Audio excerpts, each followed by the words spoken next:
How do you do? My name is Gunnar Clovis. I'm a game developer, and today I would like to play Less Than a Minute by my good friend HAUO, or Face, Klaus.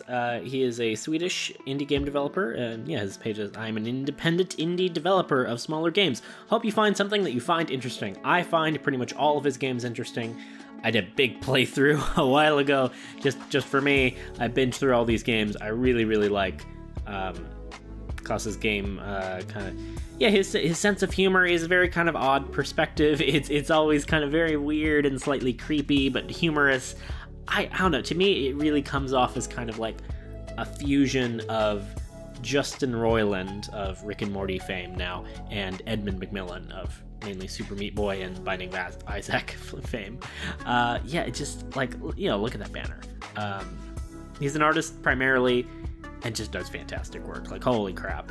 Look at those eyes. It's just a lot of eyes and teeth and skin and folds and wrinkles. It's weird, it's creepy, it's gross, but I love it. I really love his style and sense of humor. I really am excited to play through all these games again. Maybe, treat them like I would any other game, offering my feedback. A lot of them I really adore, but I would like to do a quick one just for my own sake. So I want to do Less Than a Minute. So what this is the blurb. A tiny speedrun platformer with easy levels takes less than a minute to complete. So the title, tagline, it's kind of a long, wordy tagline. He tends to have that, which is not necessarily bad. I don't... Definitely keeping it 2 lines or less, for sure. I wouldn't want it to be any longer than this, for sure. I personally don't tend to do taglines that long, quite, but no, I could be totally wrong about that. I think it works. The title, Less Than a Minute, is very simple. In this case, it's kind of, he sometimes uses capitalization, like left, unused, merged. That's all, it's all lowercase, and because this is actually, I love this game, that should be all lowercase. Like, it makes a lot of sense, it's very thematic, it kind of sets up the game well. Less than a minute, I could argue the same thing's happening. I generally advise to have, capitalized titles, and that kind of camel case.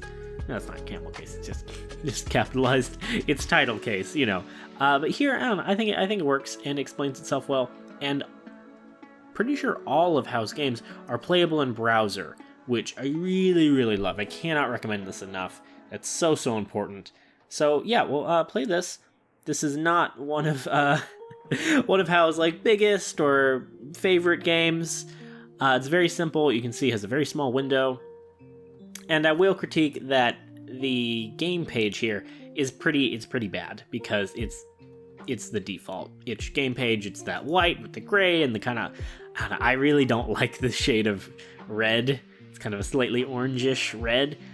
Maybe just because I've seen it too much. I don't really like I don't like the default itch red. But regardless, you should always edit themes, when you're editing a project. I show this all the time, but when you have a project, you have this edit themes button, then you have the published button. Once it's published, you can hit that to edit, all of the project info. Is very important. But even simpler is just hitting that edit themes button, and you can just pick different colors. At the bar minimum, you can use this little bit and pick kind of different colors in that way. That's useful. But you can also just copy in colors. I recommend using colors from your game's color palette. That's really easy. It makes it no work. You don't have to think about it at all. You just copy over, the hexadecimal for your main colors in your game, which should be a simple, good color palette that you get from online or made it yourself if you're good at it. And then you can also do some other stuff. You can, mess with your screenshots. You should always upload some of those if you can. But the main thing is setting the colors, because it's no work. It literally takes, less than 10 seconds to just set some kind of colors, and anything that you set is gonna be better than the default. And here, this is one of my pages. This is not a good itch page. The page I've done here is not good. I'm not claiming that, but at least I set a color palette, because it's easy. I have no excuse not to do that.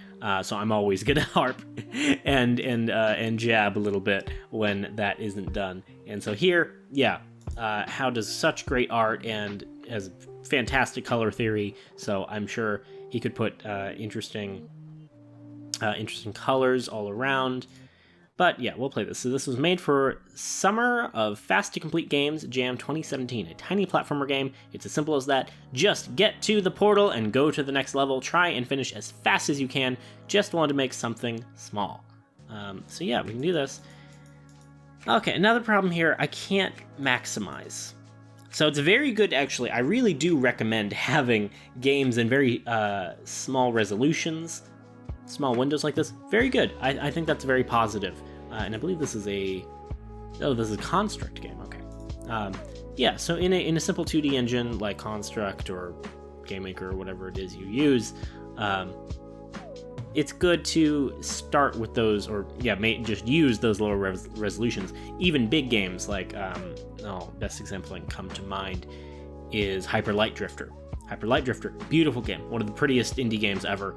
That is, I can't remember the exact figure, but it's made on like a super tiny resolution, right? It's like, I'm completely making up numbers, but it's like 640 by 320, something like that. Super small resolution.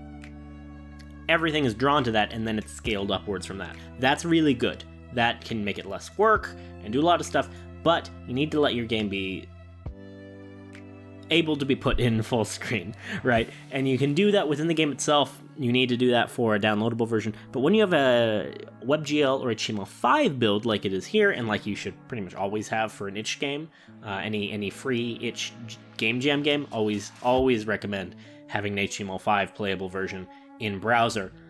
There's an option, and I'll switch over. I know I'm spending a lot of time not playing the game. I apologize.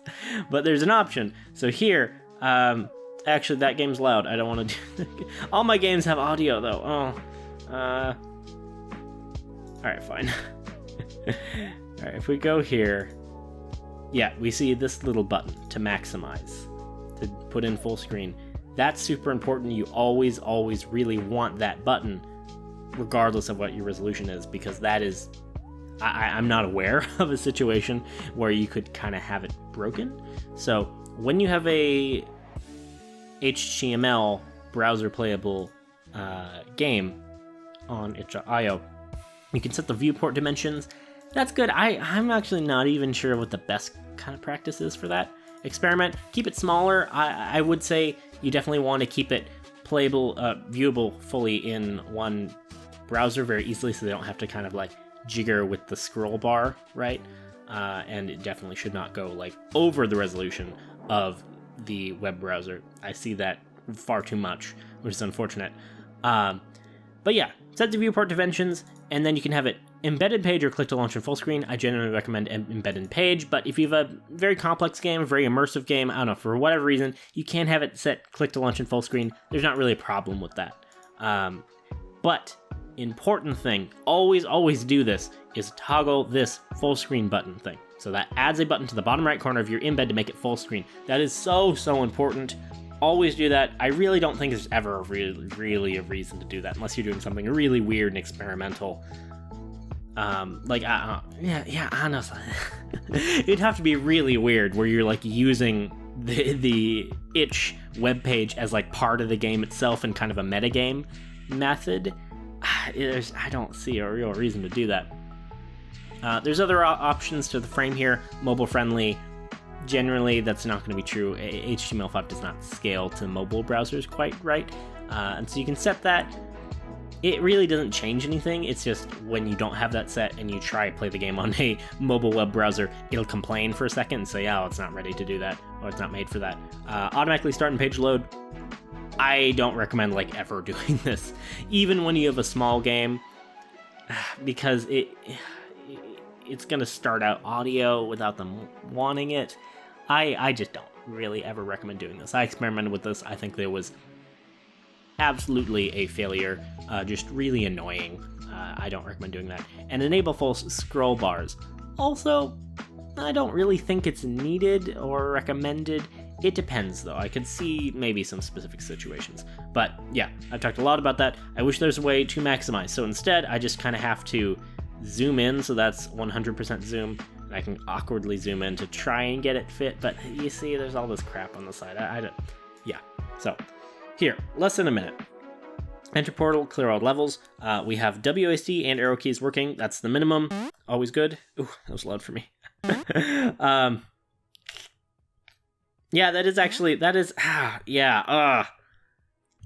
does bring up a good point. I know I always find a way to talk about, and I don't really mean to. I swear to God, I really don't mean to do this for so long, but there's just so much to take apart, even in the smallest stuff. And so here, there's no audio to this game, or at least there's no audio right now for me. That could potentially be a problem with the HTML5, just because audio with HTML is super finicky.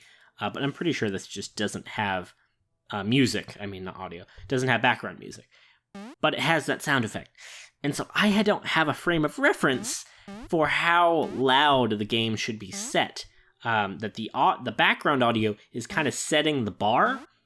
Because without that, you run into this problem where the player doesn't know that they have the audio set way too loud, and then when a sound effect happens, it's super loud and super annoying and hurts, like that just happened with me. That's just always have music. But yeah. So yeah, it has WASD and left to right arrow keys. Animation is beautiful. I love this animation of this little spider guy so much. Look how it just kind of contracts and it expands. It's like pulsating. Oh, it's fleshy. It's alive. But you see, it's with so few pixels. It's very bare bones, and I love it. I love the animation so much. I talk about controls a lot. I won't go about that, but yeah, have WSD arrow keys bare minimum. If you can, also include ZQSD for AZERTY keyboards, such as in France, or IJKL just as an option. And if you really want to get weird, then you can do comma AOE, which is the WASD equivalent on Dvorak keyboards. But here has alternate controls and has them listed on the screen. That's awesome. Has goal. There's nothing, you can't really mess up here. It's just very simple and good. Animations are just awesome. And so yeah, this game is all about speed. It kind of gets that in right away. It has a ticking clock at the top. Has a title that, yes, less than a minute is telling you the goal. Oh, look at all that. The game is so pretty. Just nice little particle effects. And now there is music, actually. Okay. Oh my god. Yeah, and clearly I'm not doing very well. What else is new? Oh, okay, alright, I get it. 34.75. Cool. So I think if I let the game time out, then I would lose. So yeah, it's just a very simple game, very simple speedrun game, but it looks good, it feels good. I really don't have any problem with these controls. I really like the graphics. I don't know, like these little rotating keys. I think they look really good. And maybe the edges are a little off. But that's kind of an artifact of the rotation when you have that low resolution. And yeah, it's just a very simple game, and I mean, what is this? Is this like 5, 7 levels, something like that? I'll count it next time. I'm feeling it feels like 7 levels, excluding the intro. Maybe it's more than that, actually. Yeah, because they all go so quickly. Oh yeah, it's definitely more than 7.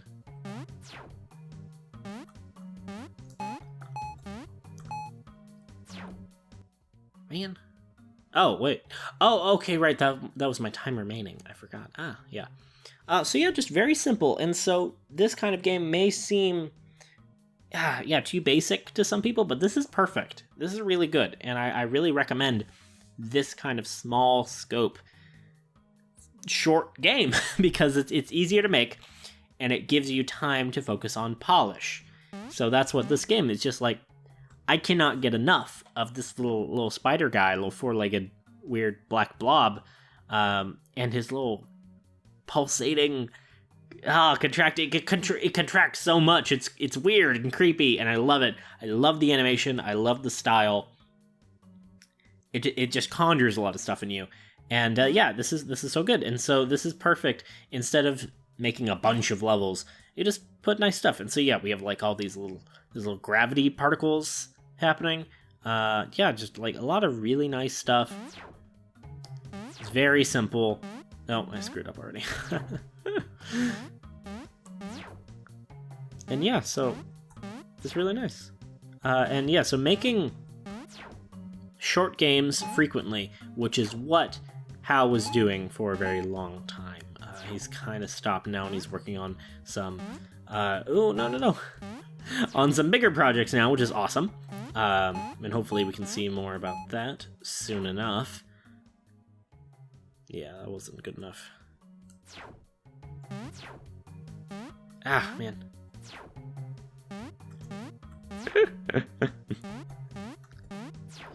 But for a long time, HAUO was making not a game a week, but a lot of games, as you saw with their itch page. Oh no. Ooh, ooh. Is that... No. It was! Okay, that was a new time. Cool. Awesome. Yeah, so I'll click off, or else I just keep playing forever. So yeah, as you can see, there's just a ton of games on this page. What is that? That's 9, 12, 15, 17, it looks like. Which is really awesome. A lot of them are really simple. A lot of them are really short. Honestly, some of them are kind of impressive in how not short they are. But yeah, a nice little simple, polished, tiny game like this. Fantastic. HAUO's done a lot with the with different game jams. Those were both for different jams. He's done a lot with the weekly game jam. I'm trying to find one that was actually relevant to that. Yeah, week 32. So that's really far back now. We're on like approaching week 140, I think, something like that. So yeah, really awesome. Doing a game a week is so fantastic, but if you can't manage that, you know, game a month, game every 2 weeks, something like that. Just a consistent, disciplined schedule to make small games. That is so great. And yeah, this is like a really, really effective game, and I'm just rambling on it. Yeah, okay. Well, I'll cut myself off. Thank you so much for watching and listening, friends. Hopefully this was fun or interesting or useful in some respect. I think there's a lot of great stuff to learn from here, particularly with the art and animation. I really am a huge fan. I feel like HAUO is one of those few people that just, it makes me feel like my life's purpose is to make money so that I can pay him money to do art. It's really lovely. And yeah, so keep up. Remember, the journey of 1,000 miles begins with a single step. And so please keep working, keep making games, keep doing whatever it is you're doing, improving yourself, try and make the world a better place than you left it, even in the tiniest little small ways. If you just keep it up, do tiny little acts of kindness and improvement, you'll see results. And I cannot wait to see what you guys do in the long run. The response to the series has been so wonderful. A lot of great positive reception. People really happy and making games, and yeah, it's my ultimate dream is to encourage you guys to make more games, and yeah, always keep improving. And it makes me so happy that you guys are here. You don't even know. So yeah, thank you. Please have a lovely morning, lovely evening, lovely day, lovely night, whatever it is, wherever you are. Thank you, and goodbye.